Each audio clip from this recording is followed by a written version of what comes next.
तरासना पड़ता है हर चीज को। जन्म अच्छा हो जाए और एक सद्गुरु मिल जाए जीवन में, और माता पिता तो प्रेमी होते ही हैं। पर माता पिता तो दुर्योधन के भी थे, अपने ही जन्म दिए 100 पुत्रों को मरवा दिया।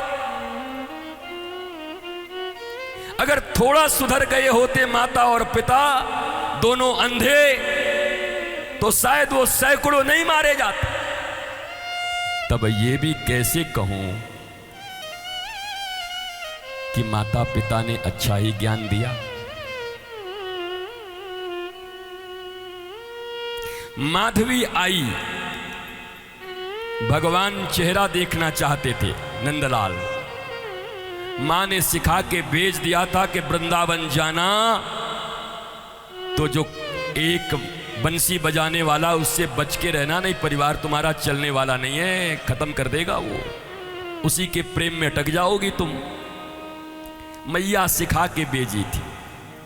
अब माधवी ने वही सुन लिया, और जब आई विवाह करके तो छोटे से नंदलाल श्याम सुंदर डोली के पीछे पीछे दौड़ते थे। ओ भाभी जरा मुखड़ो दिखाओ, मुंह तो दिखाओ। और वो बोली, अरे इसी से बचने के लिए कहा था मेरी मां ने, सोई और पर्दा खींच दी। श्याम सुंदर पीछे पीछे रहे, अरे मोड़ा दिखा दे दिखा दे दिखा दे। अंत में श्याम सुंदर थक गए और कहा, चिंता मत कर, आज तैने अपनो मोहड़ो मोहनाए दिखायो, या जन्म तो छोड़ दे, अगले जन्म में भी रोए रोए मरेगी, तब भी तुझे मोरे मुंह देखने को नहीं मिलेंगे। वही माधवी मीरा बन करके आई जो भगवान के लिए रो रही थी। कभी कभी कोई सीख गलत भी पड़ जाती है, अज्ञानता में दिए गए सीख गलत भी पड़ जाते हैं।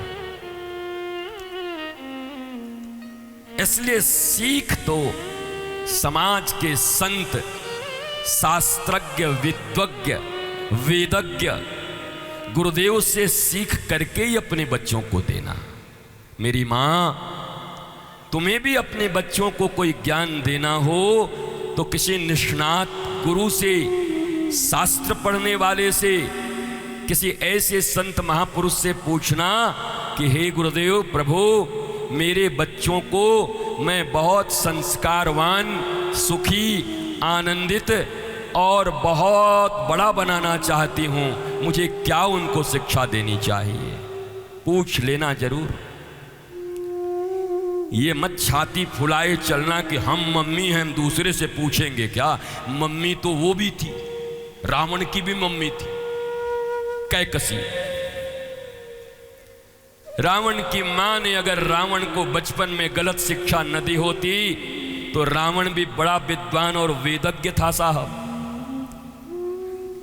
पर मां ने ही सिखा दिया था, तुझ में है, तूने मेरा दूध पिया है तो बिल्कुल मेरे जैसा है। बड़े होकर के मामाओं का बदला लेना, मामा दैत्य थे, ऐसा बचपन से सिखाई उस बालक को कि रावण देवता, मनुष्य और भगवान का नाम सुनते भड़क जाता था। मां ने ही सिखाया था, कोई और नहीं सिखाया था। धृतराष्ट्र और गांधारी अगर विद्रोह कर दिए होते, नहीं बनना मुझे तुम्हारे माँ बाप, तुम जैसे नालायक दुर्योधन के साथ मुझे नहीं रहना, मैं युधिष्ठिर और अर्जुन के पास जा रहा हूं, तो बात बन गई होती।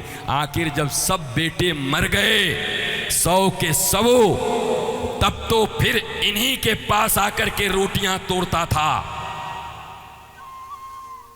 पांडवों के पास ही रोटी मिली फिर उस धृतराष्ट्र को, तो जीते जी क्यों नहीं आ गए थे धर्म के पक्ष में? तब क्यों पुत्र मोह तुम्हारे सामने था? उस दिन आ गए होते तो कम से कम विकर्ण तो बच जाता। विकर्ण पांडवों के पक्ष में रहता था, वो दुर्योधन का भाई था। अगर बाप मां आ गए होते तो कम से कम 60 से 70 बच्चे इधर आ जाते, बच जाते। तुम बताओ, व्यासपीठ से क्या ये आशा रखते हो कि वो धृतराष्ट्र और गांधारी को माता पिता होने का दर्जा दे दें? बोलो, वो कैसे माता पिता हैं जिन्होंने अपने ही बच्चे को मरवा दिया? रक्त रंजित होकर के 100 बेटे पड़े थे कुरुक्षेत्र में। चील और गीत उनकी आंखों को निकाल रहे थे। दुर्योधन घसट घसट कर चल रहा था, जांग टूट गई थी, रक्त रंजित हो गया था। कैसे कह दूं कि वो मां बाप थे? कैसे कह दूं?